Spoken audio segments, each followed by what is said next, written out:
নমস্কাৰ ইটিভি ভাৰতৰ বিশেষ অনুষ্ঠানৰ সৈতে অনুষ্ঠানত মই প্ৰণাম শইকীয়া সন্মুখত বিধানসভা নিৰ্বাচন প্ৰতিটো ৰাজনৈতিক দলে ইতিমধ্যে নিৰ্বাচনী কুচকাৱাজ আৰম্ভ কৰিছে শাসকীয় দল বিজেপিয়ে ইতিমধ্যে 5 বছৰীয়া উন্নয়নৰ খাতিয়ান লৈ তেওঁলোকে ৰণসিঙা বজাবলৈ আৰম্ভ কৰিছে বাদ পৰি ৰোৱা নাই বাকি সকলো আঞ্চলিক ৰাজনৈতিক দলো মোৰ লগত আছে নৱগঠিত আঞ্চলিক ৰাজনৈতিক দল ৰাইজৰ দলৰ কাৰ্যকৰী সভাপতি ভাস্কুতি শইকীয়া স্বাগতম জনাইছোঁ আপোনাৰ অনুষ্ঠানৰ মাজলৈ ইতিমধ্যে আপোনাক মই যেহেতু পাতনতে কৈছিলোঁৱেই যেহেতু 5 বছৰীয়া উন্নয়নৰ খাতিয়ান লৈ পেলাই শাসকীয় দল বিজেপিয়ে ৰণকৌশল আৰম্ভ কৰিছে আপোনালোকৰ এবাৰ এজেণ্ডা কি হ'ব বিজেপিয়ে আসলতে কোনো 5 বছৰীয়া উন্নয়নৰ খতিয়ান লৈ ৰাইজৰ মাজলৈ যোৱা নাই আমি দেখা পাইছোঁ যে বিজেপিয়ে এতিয়াও ধৰ্মৰ নামত মানুহক ভাগ ভাগ কৰি সাম্প্ৰদায়িক ৰাজনীতিৰ মাজেৰে ধৰ্মীয় মেৰুকৰণৰ জৰিয়তে তেখেতসকলে এবাৰ ৰাজনীতিৰ বৈতৰণিখন পাৰ হ'ব বিচাৰিছে কিন্তু আমাৰ অতি স্পষ্ট কথা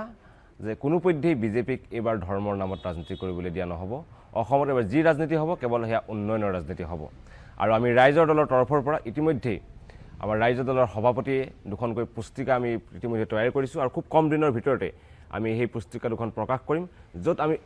সম্পূৰ্ণ তথ্য সহকাৰে প্ৰমাণ কৰি দিম যে বিজেপি চৰকাৰে যোৱা 5 বছৰত আচলতে যে অসমৰ কাৰণে আচলতে একো নকৰিলে এই কথা সময়ত আমি ৰাইজৰ মাজলৈ লৈ যাম আৰু আমি ৰাইজৰ দলত অতি স্পষ্টভাৱে আমি তিনিটা কথা ক'ব বিচাৰিছোঁ যে এইবাৰ যি ৰাজনীতি হ'ব সেই ৰাজনীতি হ'ব উন্নয়নৰ ৰাজনীতি 2 নম্বৰ আমি ক'ব বিচাৰিছোঁ যে আমি আপোচহীন আঞ্চলিকতাবাদৰ কথা ক'ব বিচাৰিছোঁ আৰু সেইকাৰণে আমি 371 ক ধাৰাৰ অধীনত অসমৰ বাবে বিশেষ সাংবিধানিক মৰ্যাদা বিচাৰৰ কথা ক'ম যাৰ কাৰণে সংসদৰ বা বিধানসভাৰ বাহিৰে ভিতৰত আমি আপোচহীন সংগ্ৰামৰ কথা ক'ম আৰু 3 নম্বৰত আমি ক'ব বিচাৰিছোঁ যে অৰ্থনৈতিকভাৱে এখন আত্মনিৰ্ভৰশীল অসমৰ কথা যিখন অসমত আমাৰ জাতীয় সম্পদৰে আমাৰ উদ্যোগমালা গঢ়ি তোলা হ'ব আৰু উদ্যোগমালাৰ জৰিয়তে আমাৰ অসমৰ যাতে কোন এজনো যাতে নিবনুৱা নাথাকে তাৰ ব্যৱস্থা কৰা হ'ব আমাৰ অসমৰ প্ৰতিডৰ খেতিপথাৰত জলসিঞ্চনৰ ব্যৱস্থা কৰা হ'ব আৰু য'ত অসমৰ খেতিয়কসকলে বছৰত 3বাৰকৈ খেতি কৰি তেখেতসকল স্বাৱলম্বী হ'ব এনেকুৱা এখন অৰ্থনৈতিকভাৱে আত্মনিৰ্ভৰশীল অসমৰ কথা আমি আমাৰ কৰ্মসূচীৰ জৰিয়তে আমি ৰাইজৰ মাজলৈ লৈ যাব বিচাৰিম কিন্তু প্ৰতিটো ৰাজনৈতিক দল বিশেষ প্ৰধান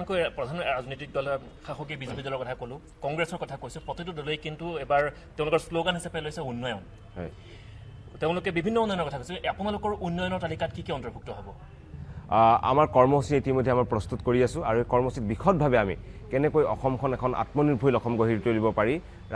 আমি আচলতে কৈছোঁ যে আমি যে ৰাজনৈতিকভাৱে ফেডাৰেল আৰু অৰ্থনৈতিকভাৱে আত্মনিৰ্ভৰশীল আৰু সামাজিকভাৱে সকলোকে সামৰি ল'ব পৰা এখন অসম গঢ়াৰ আমি কথা ক'ব বিচাৰিছোঁ আৰু অতি স্পষ্টভাৱে আমি পৰ্যটন খণ্ডত আমি কেনেকুৱা ধৰণৰ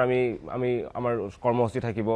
কৃষি খণ্ডত কেনেকুৱা থাকিব নিবনুৱা সংস্থাপনত আমাৰ কেনেকুৱা ধৰণৰ কৰ্মসূচী থাকিব সকলোবিলাক কথা যথাসময়ত আমি ৰাইজৰ মাজত লৈ যাম আমাৰ কৰ্মসূচী ইতিমধ্যে প্ৰস্তুত হৈছে কৰ্মসূচী যেতিয়া ৰাজহুৱা হ'ব এই ৰাজহুৱা কৰ্মসূচীতে আমি ৰাইজৰ মাজত এইখিনি টু দি পইণ্ট আমি কথাবিলাক লৈ যাব বিচাৰিম ইতিমধ্যে ৰাইজৰ দলৰ যিগৰাকী সভাপতি নিৰ্বাচিত কৰিছে অখিল গগৈক আপোনালোকে শিৱসাগৰৰ পৰা নিৰ্বাচন খেলাই জয়যুক্ত কৰাৰ সিদ্ধান্ত গ্ৰহণ কৰিছে আৰু 2 দিনৰ পাছতে প্ৰধানমন্ত্ৰী নৰেন্দ্ৰ মোদী আহিব শিৱসাগৰত ৰণসিঙা বজাবলৈ আপোনালোকৰ যিজন মূল নেতা ৰাইজৰ দলৰ যি নেতৃত্ব বহন কৰিবলগীয়া আছিল তেওঁ এতিয়া কাৰাৰুদ্ধ হৈ আছে চৰকাৰী মেয়ৰ পোষ্টত পৰি পেলাই অখিল গগৈ অবিহনে ৰাইজৰ দল কেনেকৈ আগবাঢ়ি যাব অখিল গগৈ কাৰাৰুদ্ধ হৈ থকাটো ৰাইজৰ দলৰ কাৰণে এটা অত্যন্ত বেয়া খবৰ আমাৰ কাম কাজ চলাই নিয়াত কিছু অসুবিধা হ'ব কিন্তু একেটা সময়তে আমি ভাবোঁ যে কাৰাৰুদ্ধ অখিল গগৈৰ যি সাহসী ত্যাগী আৰু অনমনীয় সত্তা এই অনমনীয় সত্তাই প্ৰতিটো মুহূৰ্ততে আমাৰ ৰাইজৰ দলৰ নেতা কৰ্মীক আন্দোলিত কৰি ৰাখিব অনুপ্ৰাণিত কৰি ৰাখিব যিটো আমাৰ দলৰ বাবে এটা প্লাছ পইণ্ট হ'ব আৰু কাৰাৰুদ্ধ অখিল গগৈক সন্মুখত ৰাখি আমি আচলতে ৰাইজৰ দলৰ কাম কাজ আগবঢ়াই নিম আৰু আমি ভাবোঁ যে ৰাইজৰ দলৰ যি উত্থান সেই উত্থানক লৈ বিজেপি শংকিত হৈছে সেইকাৰণে স্বয়ং প্ৰধানমন্ত্ৰী নৰেন্দ্ৰ মোদী আহি শিৱসাগৰৰ পৰা তেখেতসকলে নিৰ্বাচনী ৰণডংকা বজাব বিচাৰিছে যি শিৱসাগৰত আমাৰ ৰাইজৰ দলৰ সভাপতি অখিল গগৈৰ প্ৰতিদ্বন্দ্বিতা কৰাৰ কথা আছে গতিকে ভাবোঁ ৰাইজৰ দলৰ উত্থানক লৈ শংকিত হৈছে বাবে তেখেতসকলে আচলতে শিৱসাগৰৰ পৰা নিৰ্বাচনী ৰণডংকা বজাব বিচাৰিছে আৰু আমি ভাবোঁ যে কিন্তু হাজাৰজন নৰেন্দ্ৰ মোদী আহিলেও শিৱসাগৰত কোনো এবাৰ আমাৰ ৰাইজৰ দলৰ যি জয় সেই জয় কোনো ৰুধিব নোৱাৰে সেইটো নিশ্চিত যেহেতু অখিল গগৈৰ ওপৰত মাওবাদীৰ গোচৰ আছে ন্যায় দোষী সাব্যস্ত কৰি ৰাখিছে অখিল গগৈ নিৰ্বাচন খেলাৰ ক্ষেত্ৰত এই ন্যায়ৰ যিটো গোচৰ বিশেষ গোচৰটোৱে কিবা বাধা প্ৰদান কৰিব নেকি আমাৰ অধিবক্তাই জনোৱা মতে কোনো এনেকুৱা ধৰণৰ বাধাৰ সৃষ্টি নহয় আৰু সমগ্ৰ অসমবাসীয়ে জানে যে যি গোচৰ সেই গোচৰ সম্পূৰ্ণভাৱে এক ভুৱা গোচৰ আৰু সম্পূৰ্ণভাৱে নাম ঠিকনা গোপনে ৰখা দুজন ৰাজসাক্ষীৰ জৰিয়তে ভুৱা ৰাজসাক্ষীৰ জৰিয়তে আচলতে অখিল গগৈক ন্যায় দোষী সাব্যস্ত কৰিব বিচাৰিছে আৰু আমি জানো যে আদালতৰ মজিয়াত যেতিয়া এই গোচৰটো ট্ৰায়েল হ'ব সেই ট্ৰায়েলত আমি নিৰ্দোষী অখিল গগৈ নিৰ্দোষী বুলি প্ৰমাণিত হোৱাটো 100% নিশ্চিত কিন্তু এতিয়া ৰাইজৰ দলৰ যি উত্থান সেই উত্থানক লৈ শংকিত হৈ তেখেতসকলে আচলতে নিৰ্বাচনলৈ ভয় কৰি তেখেতসকলে নিৰ্বাচনলৈ অখিল গগৈক কাৰাৰুদ্ধ কৰি ৰাখিব বিচাৰিছে কিন্তু অখিল গগৈ মুক্তিৰ বাবে আমাৰ তীব্ৰ আইনী যুঁজ চলাই থকা যাব আমি আশাবাদী যে ন্যায়ালয়ৰ মজিয়াত আমাৰ নিৰ্দোষিতা প্ৰমাণ হ'ব আৰু অখিল গগৈ নিৰ্বাচনৰ আগে কাৰামুক্ত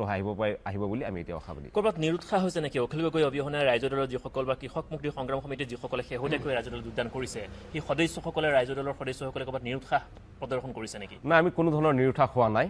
আমাৰ দেখা পাইছে যে আমাৰ যিখন অভিৱৰ্তন ৰাজ্যিক অভিৱৰ্তন খুব সফলভাৱে অনুষ্ঠিত হৈ গৈছে আৰু এই অভিৱৰ্তনতে আমি সকলোৱে শপত গ্ৰহণ কৰিছোঁ যে আমি ৰাইজৰ দলৰ কাম কাজ অসমৰ প্ৰতিখন গাঁৱতে আমি গঢ়ি তুলিম চাওক আমাৰ কৃষক মুক্তিৰ যি আমাৰ যি দীঘলীয়া যাত্ৰা প্ৰতি মুহূৰ্ততে ঘাট প্ৰতিঘাটে আমি সন্মুখীন হৈ আছোঁ প্ৰতি মুহূৰ্ততে বিভিন্ন ষড়যন্ত্ৰ বিভিন্ন মুহূৰ্তত হৈ আছে অখিল গগৈক বিভিন্ন মুহূৰ্তত কাৰাৰুদ্ধ কৰি ৰখা হৈছে আমাৰ যেতিয়া সংগ্ৰাম আৰম্ভ হৈছিলে গোলাঘাটত আমাৰ গৰ্ভৱতী মহিলাৰ ভ্ৰূণ নষ্ট কৰা দিয়া গৈছিল দিছপুৰত আমাৰ যি ভূমি আন্দোলনত 3জনকৈ শ্বহীদ বৰণ কৰিছে আৰু বিভিন্ন মুহূৰ্তত এনেকুৱা ঘাট প্ৰতিঘাট আহিছে কোনো ঘাট প্ৰতিঘাটত আমাৰ কৃষক মুক্তি সংগ্ৰাম সমিতি আমি কেতিয়াও বিচলিত হোৱা নাছিলোঁ কিন্তু কোনো পধ্যে হীনত কৰা নাছিলোঁ আপোনালোকে সকলোৱে জানে অখিল গগৈ ধৈৰ্য কোঁৱৰ বিটু সোণোৱাল মানস কোঁৱৰক যেতিয়া ন্যায় কাৰাবন্দী কৰি ৰাখিছিল আৰু আমাৰ সংগঠনৰ বিভিন্ন নেতা কৰ্মীক কাৰাৰুদ্ধ কৰি ৰাখিছে এনেকুৱা হৈছিল যে অখিল গগৈ মুক্তিৰ কাৰণে নামঘৰত চাকি জ্বলোৱাৰ অপৰাধতো আমাৰ ল'ৰাক কাৰাৰুদ্ধ কৰি ৰখা হৈছিল আমাৰ সংগঠনটো সম্পূৰ্ণভাৱে নিষিদ্ধ ঘোষিত কৰি দিয়াৰ এটা অৱস্থাত লৈ গৈছিল কিন্তু তেতিয়াও কৃষক মুক্তিৰ কোনো মানুহেই আমি কেতিয়াও বিচলিত হোৱা নাছিলোঁ কেতিয়াও হীনত কৰা নাছিলোঁ আৰু আমি এতিয়া কোনো পধ্যে হীনত নকৰোঁ আমি অবিচলিত হৈ আছোঁ আৰু আমি দৃঢ় প্ৰতিজ্ঞ আৰু সম্পূৰ্ণ দৃঢ় প্ৰত্যয় আৰু আত্মবিশ্বাসে কওঁ যে ৰাইজৰ দলৰ যি জয় সেই জয়যাত্ৰা অনিবাৰ্য একাংশৰ মুখে মুখে প্ৰচাৰিত হৈ আছে যে কৃষক মুক্তি সংগ্ৰাম সমিতি নিশ্চিহ্ন হৈ যাব যিটো কৃষক মুক্তি সংগ্ৰাম সমিতিৰ নেতৃত্ব যিসকলে লৈ আছিল তেওঁলোকৰ অধিকাংশই ৰাইজৰ দলত যোগদান কৰি পদবী গ্ৰহণ কৰিছে নাইকিয়া হৈ যাব নেকি কৃষক মুক্তি সংগ্ৰাম নাই কৃষক মুক্তি অসমৰ এটা অনমনীয় সংগ্ৰামী জাতীয় সংগঠন আৰু কৃষক মুক্তিৰ এই জাতীয় সংগঠনৰ যি সত্তা সেই সত্তা সদায় থাকি যাব আৰু কৃষক মুক্তিৰ এতিয়া বলিষ্ঠভাৱে নেতৃত্ব দিবলৈ কৃষক মুক্তি সংগ্ৰাম সমিতিৰ সভাপতি ৰাজু বৰা দুজনকৈ আমাৰ সাধাৰণ সম্পাদক ধৈৰ্য কোঁৱৰ মুকুট ডেকাই বলিষ্ঠভাৱে নেতৃত্ব দি আছে কৃষক মুক্তিৰ প্ৰতিখন জিলা সমিতি প্ৰতিখন আঞ্চলিক সমিতি প্ৰতিখন গাঁও সমিতি এতিয়াও সদা সক্ৰিয় হৈ আছে আৰু আমি ভাবোঁ যে কৃষক মুক্তিৰ এটা জাতীয় সংগঠন হিচাপে যি যাত্ৰা সেই যাত্ৰা সদায় অব্যাহত থাকিব ৰাইজৰ দলৰ ৰাজ্যিক সমন্বয়ক দায়িত্ব দিয়া হৈছিলে ৰাজু বৰাক এইটো তেওঁ ৰাইজৰ দলৰ পৰা অব্যাহতি ল'বনে তেওঁ ৰাইজৰ দলত যোগদান কৰিব আচলতে সমন্বয়ক আৰু আহ্বায়কসকলৰ দায়িত্ব অভিৱৰ্তনলৈকে আছিলে অভিৱৰ্তনৰ পিছত সমন্বয়ক আৰু আমাৰ আহ্বায়কসকলৰ দায়িত্ব শেষ হ'ল এতিয়া পূৰ্ণাংগ সমিতি গঠন হ'ল পূৰ্ণাংগ সমিতিয়ে ৰাইজৰ দলৰ কাম কাজ আগবঢ়াই নিব ভৱিষ্যতে কৃষক মুক্তি বুলি নকওঁ হয়তো বিভিন্ন জাতীয় দল সংগঠনৰ পৰা বিভিন্ন নেতাকৰ্মী ৰাইজৰ দললৈ আহিব পাৰে তেখেতসকলৰ কাৰণে সদায় আমাৰ দুৱাৰ খোলা আছে কিন্তু এটা কথা আমি জানো যে কৃষক মুক্তি সংগ্ৰাম সমিতি হৈয়ে থাকি যাব আন এটা প্ৰসংগলৈ আহিছোঁ পুনৰ নিৰ্বাচনী প্ৰসংগ অখিল গগৈ অবিহনে কি ধৰণৰ ৰণনীতি প্ৰস্তুত কৰা হৈছে সমগ্ৰ অসমতে বিজেপিক উৎখাত কৰিবৰ কাৰণে চাওক আমি প্ৰথমৰ পৰাই কৈ আছোঁ যে এইবাৰ আমি সকলো আঞ্চলিক শক্তি একত্ৰিত হ'ব লাগিব কোনো পধ্যে যে আঞ্চলিক শক্তি জাতীয়তাবাদী শিবিৰৰ যে ভোট বিভাজন নহয় তাৰ কাৰণে আমি ৰণকৌশল তৈয়াৰ কৰিব লাগিব আৰু তাৰ কাৰণে যেনেকুৱা ধৰণৰ পদক্ষেপ আমাৰ তৰফৰ পৰা গ্ৰহণ কৰিব লগা হ'ব সেই সকলো ধৰণৰ পদক্ষেপ গ্ৰহণ কৰিবলৈ আমি ৰাজ্য দল প্ৰস্তুত হৈ আছোঁ আৰু খুব কম দিনৰ ভিতৰতে এই ক্ষেত্ৰত আমি চূড়ান্ত সিদ্ধান্তত উপনীত হ'ম বুলি আমি আশাবাদী আৰু যদি আমি আঞ্চলিকতাবাদৰ শিবিৰৰ যদি এবাৰ ভোট বিভাজন নহয় তেনেহ'লে এইবাৰ অসমত আঞ্চলিকতাবাদৰ বিজয় ধ্বজা উৰুৱাটো প্ৰায় নিশ্চিতভাৱে একেটা প্ৰসংগ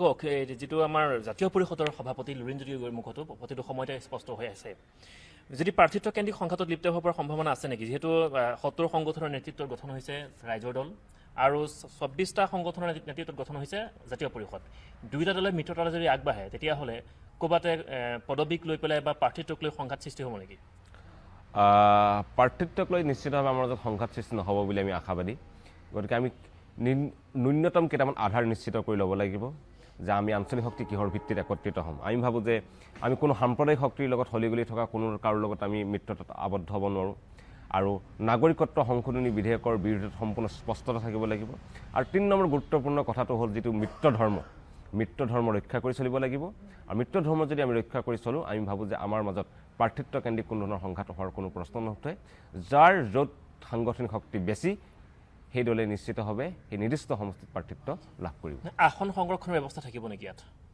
তেনেকুৱা আসন সংৰক্ষণৰ কোনো ব্যৱস্থা নাথাকে আমি ভাবোঁ এই মুহূৰ্ততে এই সকলোবিলাক কথা কৈ থকাটো অলপ প্ৰিমেচিয়ৰ ধৰণৰ এটা কথা হ'ব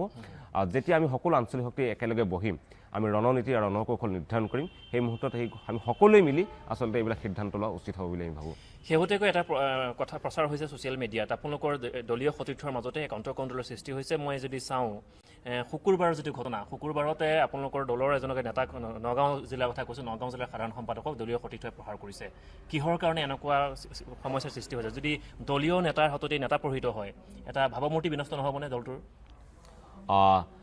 কালি নগাঁৱত যি ঘটনা সংঘটিত হৈছে সেই ঘটনাটোৰ আমি আভ্যন্তৰীণ দলীয় তদন্তৰ ইতিমধ্যে নিৰ্দেশ দিছোঁ আৰু কোন দোষী সাব্যস্ত হয় বা কি হৈছে কিহৰ ঘটনাৰ প্ৰকৃত হৈছে সেই তদন্তৰ প্ৰতিবেদন হোৱাৰ পিছত আমি সম্পূৰ্ণ স্পষ্ট হ'ব পাৰিম কিন্তু আমি স্পষ্টভাৱে আমাৰ ৰাইজৰ দলৰ প্ৰতিজন নেতা কৰ্মীক আমি সকীয়াই দিব বিচাৰিছোঁ যে ৰাইজৰ দলত এনেধৰণৰ উদ্ভণ্ডালি এনেধৰণৰ দলীয় অনুশাসন নমনা কাম কেতিয়াও সহ্য কৰা নহ'ব যদি কোনোবা দোষী সাব্যস্ত হয় তেখেতৰ ওপৰত সংবিধান অনুসৰি সম্পূৰ্ণৰূপে বিহিত ব্যৱস্থা গ্ৰহণ কৰা হ'ব পুনৰ আহিছোঁ আন এটা প্ৰসংগলৈ যোগদান কাৰ্যসূচী তীব্ৰগতিত চলি আছে নতুনকৈ কোনোবা আন দলৰ নেতাসকল অহাৰ সম্ভাৱনা আছে নেকি আচলতে বিভিন্ন দলৰ নেতাকৰ্মী আমাৰ লগত যোগাযোগ চলি আছে আৰু খুব অচিৰে এনেকুৱা ধৰণৰ যোগদান কাৰ্যসূচীবোৰ চলি থাকিব আৰু আচলতে অসমৰ বিভিন্ন প্ৰান্তত আচলতে ৰাইজৰ লগত যোগদান কাৰ্যসূচী প্ৰতিদিনে চলি আছে আজিও হয়তো শিৱসাগৰত চলি আছে আজি হয়তো ধুবুৰীত চলি আছে এনেধৰণৰ যোগদান কাৰ্যসূচী চলি আছে আৰু খুব কম দিনৰ ভিতৰতে আৰু কোন নেতাকৰ্মী যোগদান কৰে সেই গোটেই কথাখিনি অতি স্পষ্ট হ'ব কিন্তু আমি এতিয়াও ভাবোঁ যে ৰাইজৰ দলে যে আমি সংগঠন আমি শক্তিশালী কৰি তোলাত বিশেষকৈ গুৰুত্ব দিছোঁ আৰু আমি লক্ষ্য নিৰ্ধাৰণ কৰি লৈছোঁ যে অসমৰ ২৬,০০০খন গাঁৱতে ৰাইজৰ দলৰ সংগঠন গঢ়ি তোলা হ'ব বিজেপিৰ ৰাজ্যিক সভাপতিয়ে যোৱাকালি মন্তব্য কৰিছে যে তেওঁলোকে যদি ৬টা দিনৰ পাছতো নিৰ্বাচন খেলে মিছন তেওঁলোকৰ 100 পূৰা হ'ব আঞ্চলিক ৰাজনৈতিক দলৰ মিছন কি এবাৰ যদি ৬ দিনৰ পাছতে নিৰ্বাচন তেখেতে কোৱাৰ দৰে হয় কেনেকুৱা হ'ব সেয়া আচলতে ৰঞ্জিত দাসৰ এক অলিক কল্পনা আমি নকওঁ যে ৬টা দিনৰ পিছতেই যদি নিৰ্বাচন অনুষ্ঠিত হয় আঞ্চলিক দল বা ৰাজ্য দলে খুব সাংঘাতিক ৰিজাল্ট কৰিব যেহেতু আমি নতুনকৈ গঠন কৰিছোঁ প্ৰত্যাহ্বান কেনেদৰে জনাব নতুনকৈ দল সংগঠন কৰিছোঁ গতিকে আমাক নিশ্চিতভাৱে কিছু এটা নিৰ্দিষ্ট সময়ৰ প্ৰয়োজন হ'ব আৰু আমি ভাবোঁ যে সঠিক যেতিয়া নিৰ্বাচন অনুষ্ঠিত হ'ব আমি ৰাজ্য দলে সঠিকভাৱে আমি প্ৰত্যাহ্বান গ্ৰহণ কৰিব পৰাকৈ আমি আমাৰ সংগঠন গঢ়ি তুলিছোঁ আৰু নিৰ্দিষ্ট সমষ্টিত নিৰ্দিষ্ট প্ৰাৰ্থীক থিয় কৰোৱা হ'ব আৰু নিৰ্দিষ্ট প্ৰাৰ্থীক জয়ী কৰাৰ কাৰণে আমি সকলো ধৰণৰ ৰণকৌশল গ্ৰহণ কৰিম ধন্যবাদ জনাইছোঁ ভাস্কুদি শইকীয়া এয়া আছিলে ৰাজ্য দলৰ কাৰ্যকৰী সভাপতি ভাস্কুদি শইকীয়া আপোনালোকে তেওঁৰ মন্তব্য শুনিলে আৰু আশা কৰিম আগন্তুক বিধানসভা নিৰ্বাচনত ৰাইজৰ দল বা যিসকল